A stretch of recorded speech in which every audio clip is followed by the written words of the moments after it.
Hello students, myself Jyoti Jain, lecturer of political science. From today, we are going to start online classes. तो चलिए आज हम सबसे पहले फर्स्ट चैप्टर स्टार्ट करेंगे, शीत युद्ध का दौर, द कोल्ड वॉर।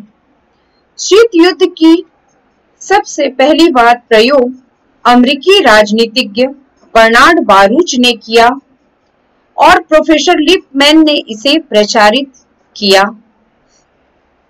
संयुक्त राज्य अमेरिका तथा सोवियत संघ के बीच बढ़ते हुए तनाव संबंधों की परिचायक थी शीत युद्ध।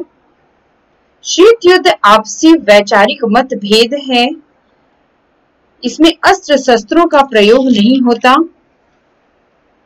शीत युद्ध दो विचारधारा, दो पद्धतियों, दो गुटों, दो राज्यों और दो व्यक्तियों के बीच संघर्ष है। संयुक्त राज्य अमेरिका और सोवियत संघ के बीच यह युद्ध हुआ। दोनों पक्ष शांतिपूर्ण राजनयिक संबंध रखते हुए भी परस्पर शत्रुता का भाव रखते थे। शीत युद्ध की परिभाषा अनेक विद्वानों ने अपने अपने ढंग से दी है। तो इसमें जॉन बैलिस के शब्दों में साम्यवाद व पूंजीवाद के बीच विश्वव्यापी स्तर पर विस्तृत संघर्ष जो 1947 में शुरू हुआ तथा जिसका 1989 में यूरोप में सोवियत सत्ता के पतन के साथ ही समापन हुआ। आज हम सबसे पहले शीत युद्ध के कारणों की व्याख्या करेंगे कि कौन से ऐसे कारण थे जिसमें देशों के बीच शीत युद्ध हुआ। तो सबसे फर्स्ट है स्टूडेंट बर्लिन की नाकेबंदी। नेक्स्ट अमेरिकी विरोधी प्रचार। नेक्स्ट वैचारिक मतभेद। तृतीय मोर्चे का प्रश्न। सोवियत संघ द्वारा शांति वार्ताओं में अवरोध। नेक्स्ट रूस द्वारा याल्टा सम्मेलन के निर्णयों का उल्लंघन। फिर है रूस द्वारा ईरान से अपनी सेनाएं नहीं हटाना। तो ये ऐसे कारण थे जिससे दोनों देशों के बीच युद्ध प्रारंभ हुआ। ऐसी अनेक योजनाएं भी बनी जिससे कि शीत युद्ध प्रारंभ हुआ। पहली योजना मोलोटोव प्लान। अमेरिका के मार्शल योजना के प्रत्युत्तर में सोवियत विदेश मंत्री मोलोटोव ने योजना बनाई कि पूर्वी यूरोप के देशों को वित्तीय सहायता देकर उनका आर्थिक पुनरुद्धार किया जाए। इसे ही मोलोटोव योजना के नाम से जाना गया। फिर है दूसरी योजना मार्शल प्लान, मार्शल योजना। ट्रूमैन ने यह महसूस किया कि साम्यवाद तभी फैलता है जब लोग गरीब और पीड़ित हों। आर्थिक सहायता द्वारा दुर्बल वर्ग को समृद्ध कर इसे रोका जा सकता है और इसलिए 1947 में अमेरिकी विदेश सचिव मार्शल ने यूरोप को अरबों डॉलर सहायता देने की योजना बनाई जिसमें कि युद्ध के प्रभावों की क्षतिपूर्ति हो।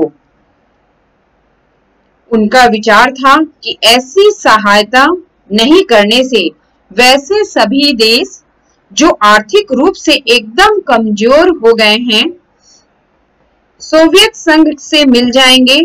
इसे ही मार्शल योजना कहते हैं। नेक्स्ट लौह आवरण। स्टालिन ने सोवियत संघ में ऐसा कठोर नियंत्रण स्थापित किया था कि देश के बाहरी समाचारों का प्रवेश या देश के समाचारों का बाहर जाना असंभव था। इसे ही ब्रिटिश प्रधानमंत्री चर्चिल ने लौह आवरण कहा था। नेक्स्ट, ट्रूमैन सिद्धांत। संयुक्त राज्य अमेरिका ने द्वितीय विश्व युद्ध के सभी नियमों का उल्लंघन करते हुए मार्च 1947 में यूनान के गृह युद्ध में हस्तक्षेप किया।